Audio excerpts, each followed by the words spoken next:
Kotala wana na banzinga na kuliko tiba yango te mpe na wo ya lelo na kuliko tiba yango te. Mesdames, Mesdemoiselles et Messieurs, bonjour et bienvenue sur 3W Congo France, spécial duplex. La publication du nouveau gouvernement de Bruno Tshibala, le gouvernement issu de l'accord de la SENCO. C'est en direct que nous allons récolter le point de vue de l'honorable Roger Lumbala. Honorable Roger Lumbala, bonjour. Bonjour. Oui, tu me conçois un peu la lingala pour que Batoba Congolais à travers le monde et comprendre un peu comment la teneur de notre message.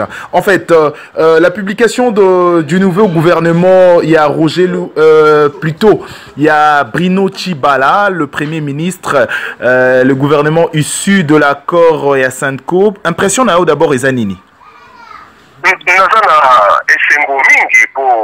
Lokola Mikolo Eleki Mingi depuis que monsieur le Premier ministre Bruno Tshibala azalaki élu. Bon, bato bakoma ikomi tuna mokolo nini akozwaka gouvernement na ye pona abanda mosala. Lokola etimi na moya lelo esengeli ezala esengo mingi pona Roger Lumbala pe pona bandeko banso oyo bazali kozela gouvernement oyo parce que ezali na tâche minene misato. Tâche ya yambo ezali ya kotala ndenge nini bakoki kosalisa seni po akumba bato tina ba élection na suka ya mbula oyo. Tâche ya mibale ezali ya kotala makambo ya nani ya mbongo na ya social ya peuple congolais parce que mbongo mikolo oyo ezali komata inflation ezali galopante. Tâche ya misato ezali ya insécurité oyo tozali na yango na kati ya mboka oyo bomi basala de sorte que bato bazala na kati ya sécurité bato mpe biloko na bango. Oza komona ke lokola lelo oyo gouvernement ebimi ezali esengo mingi po basatele na mosala wana. Alors, au Rwanda qui faut s'attendre aussi peut-être na poste moko na gouvernement aujourd'hui, kombo na yo figuré parmi na ba ministère atamoko. Impression na yo ezali nini? Non, impression na ngai ezali oyebi ke na kati ya Congo mboka na biso esengeli moto nyonso tu ayebaka azali indispensable te. Po soki yo ozali indispensable elingi oloba ke bokobloke mboka na mboka ekokende liboso te na mboka ekozala na badifficulté mingi. Soki kombo ya Roger Lumbala ezali te elingi oloba te ke mboka ekotambolaka lisusu te, ezali ke baponi bato oyo bamoni ke bakoki kozala na mayele mingi mpe na bwanya koleka mpo na ngonga oyo monsieur Roger Lumbala esengeli kopesa bango chance mingi ya ke bango bakende liboso babimisa ba résultat malamu objectif majeur oyo tozali na yango to atteindre yango.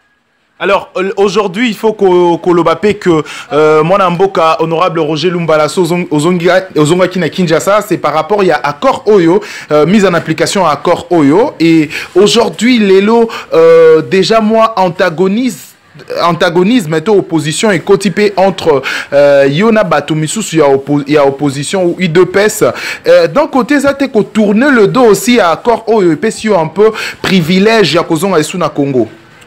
Non wana ezali koloba makambo oyo penza boyebi penza te accord oyo esalaki kenga na zonga na mboka nde oyo lelo oyo ebimisi pe premier ministre nde oyo ebimisi gouvernement oyo tobengi gouvernement ya Tshibala. Mais bah, militaire qui par rapport aux gens qui ont milité, donc l'IDPS entre autres, Félix Tshisekedi, Ozalaki ko. Non, il ne faut pas que Félix Tshisekedi a milité, wapi. Bachaki est comme non, Bachaki est comme chef de la délégation. Évidemment. Azalaki président ya rassemblement.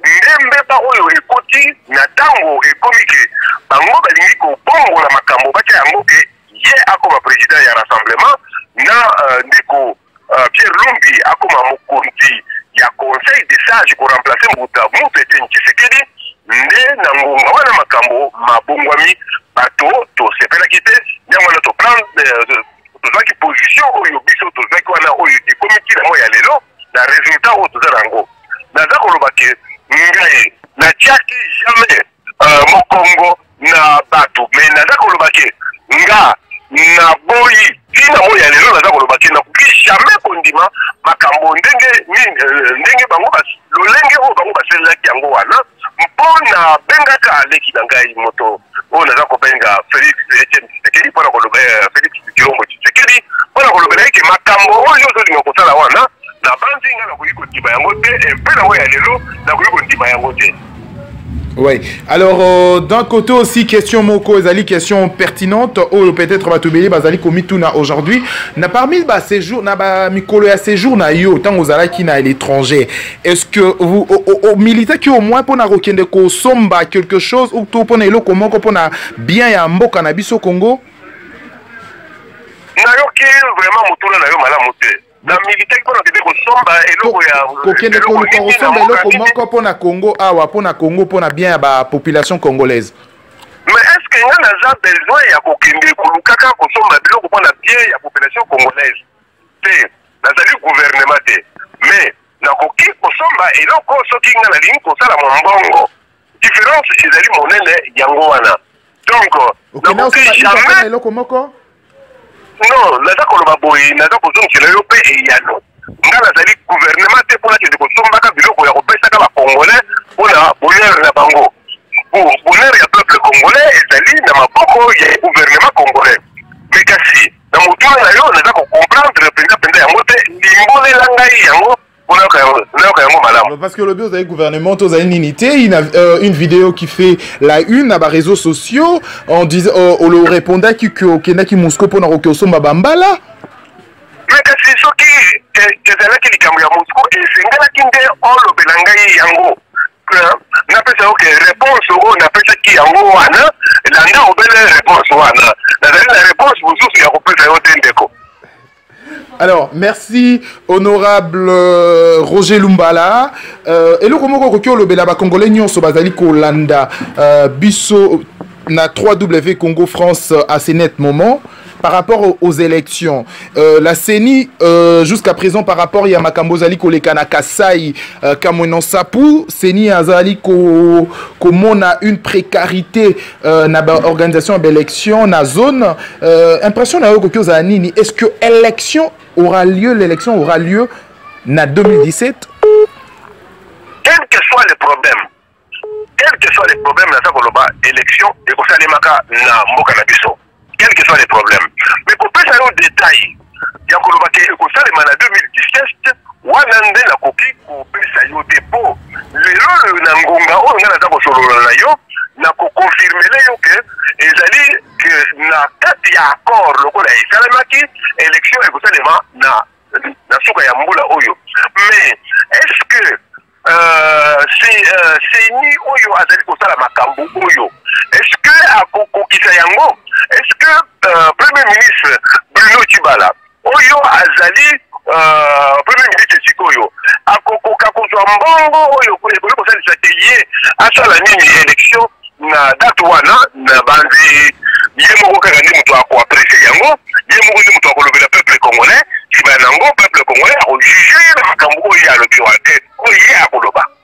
Oui, rapatriement et accord, il y a président, il y a UDPS, Etienne Tshisekedi Wamulumba prévu pour ces 12 mai. Point de, comment aujourd'hui, au Kozalawana, vous allez assister et comment vous serez à l'aéroport pour nous recevoir, pour nous accueillir le corps, il y a président, ancien combattant aussi, militant et Moutouabundi pendant beaucoup de temps pour la démocratie na Congo. Oyebi ndeko mutu Etienne Tshisekedi Wamulumba azalaka na membre fondateur na ye moninga na ye Kibasa Maliba. Kibasa Maliba mwana Kibasa Maliba abala mwana ya Etienne Tshisekedi. Oui. Mais est-ce que Tshisekedi akendaka na matanga ya Kibasa Maliba? Nabanzi soki olandi histoire wana okomona ke mutuna oyo okotuna wana dela obele tango ngonga ekokuka mpona koyeba soki Roger Lumbala akozala wana to akozala wana te. Exemple, na ebembe ya Kibasa Maliba, Frédéric Kibasa Maliba, ou le mot Etienne Tshisekedi akendeki kuna te. Donc, il veut que bato misusu pe bakoki kokende na ebembe ya mbuta moto Etienne Tshisekedi te et kosala nango pe parce que Tshisekedi pe lokola bato akendaka na ebembe oyo ya Kibasa Maliba te a continuer politique. Politique elingi koloba te ke soko yo attirer le bossé à la période surtout. Et ça la beauté. On a des politiques, il y a fort. Non, alibi ya nini? Non, alibi ya nini? Uti kutuna ngaso na ukine. Na zone sio que tu sais que dakina kana ebembe ya. Non, vous question au pesinga illustration. Na répondre yo. Mais sikoyo pona nini yo ozali kutuna obelengai. Ngai na ko kende comme pela ko kende te. E ko sala na ngai nini? Ba ko pesa ngai nini? Na ko kende ko zwa nini? Ba ko kende kuna, ba ko zwa nini? Na kende ki na Bruxelles, na dépensa ki ngo na ngai. Na kende ki na bembe na tali na sambeli. Et puis ça qui est nini. D'accord. Et puis ça qui est le côté mon côté. Donc nous avons une reconnaissance pour vous. Vous allez na yango envers moi.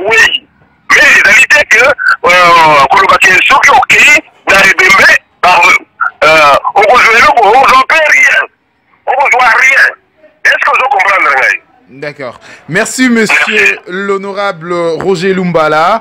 Merci pour la disponibilité. Merci à tous les amis et frères et compatriotes au Balendi Bisson à 3W Congo France, spécial duplex avec le vôtre Raphaël Walukonka. Restez branchés sur 3W Congo France pour la continuité et information en ligne. Merci.